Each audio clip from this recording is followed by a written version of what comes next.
Hi, I'm Heather. And I'm Eche, and we are the hosts of the podcast English as a Singing Language. In each episode of the podcast, we will look at a specific language feature in a song. We will talk about pronunciation, grammar, and vocabulary across a wide variety of music types from different time periods. That's right. We're both ESL teachers, and over the years, we have had a great time using music with our students to make learning English interesting and fun. I feel like singing English is sometimes easier than speaking it, don't you? I sure do. And learning English in a song is much more memorable than learning it from a textbook. I totally agree. Well, are you ready for our very first episode? I am. Let's get started. Hey, Heather. What are you doing? What song is that? It's a Taylor Swift song. I've had it stuck in my head all day today. It's called I Knew You Were Trouble. Oh, I like that song too. I think this would be the perfect song for the first episode. So, what do we know about this song, Heather? Well, it was recorded by the world-famous multi-platinum recording artist Taylor Swift on her 2012 album, Red. Taylor Swift has recorded many different types of music, and she is known for singing songs that talk about her personal life. I think this song is a great example of that. Me too. After she recorded the song I Knew You Were Trouble in 2012, in an interview, Taylor Swift said, quote, "It's a song about being frustrated with yourself because here you are heartbroken and you knew when you first saw this person, you saw all these red flags and you went for it anyway. So shame on me." A red flag, meaning something that represents danger or identifies a problem. So she knew that the person she wrote the song about wasn't going to be a positive influence in her life. He was going to be trouble. But she got involved with him anyway. Interesting. It is. And it's a great example of a case where we use two past tense verbs to indicate that two events happened right after each other. I knew you were trouble when you walked in. So he walked in first, and then she knew immediately that he was trouble. Just like I can say, Heather, I saw that you were ready to sing as soon as you arrived today. That's true, I was.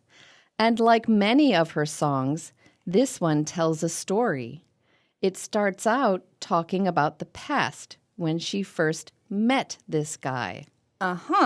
So most of the verbs in that part of the song are going to be in simple past tense. There are examples of regular past tense verbs with ed endings like walked and liked. And others are irregular past tense verbs like found, fell, took, and flew.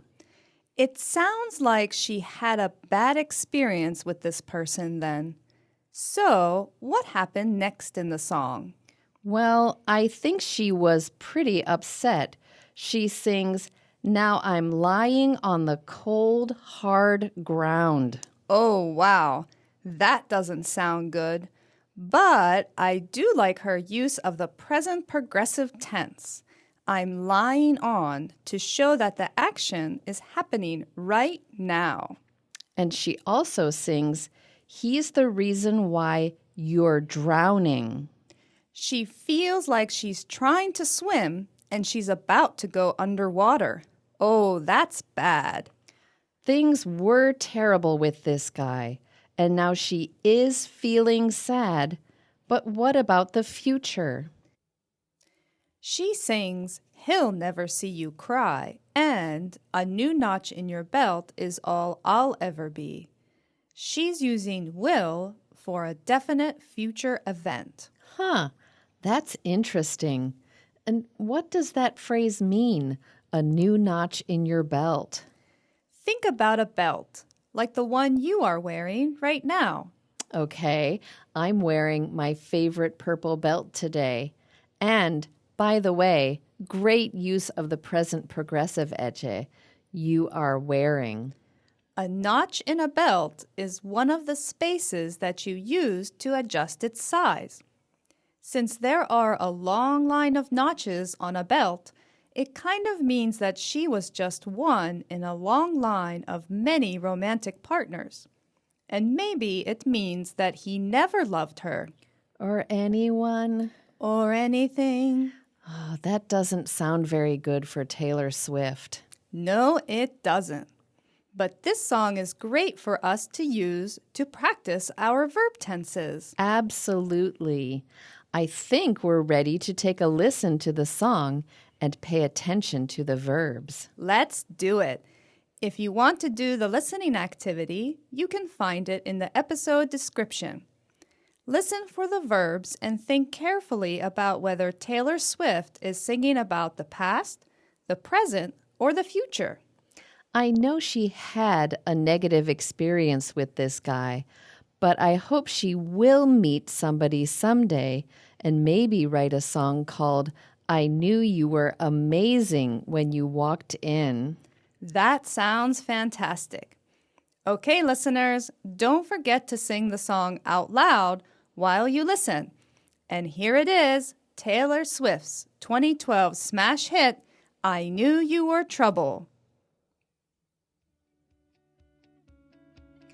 Thanks so much for joining us for our first episode. Make sure to follow so you'll know when episode 2 drops. Let us know what you think.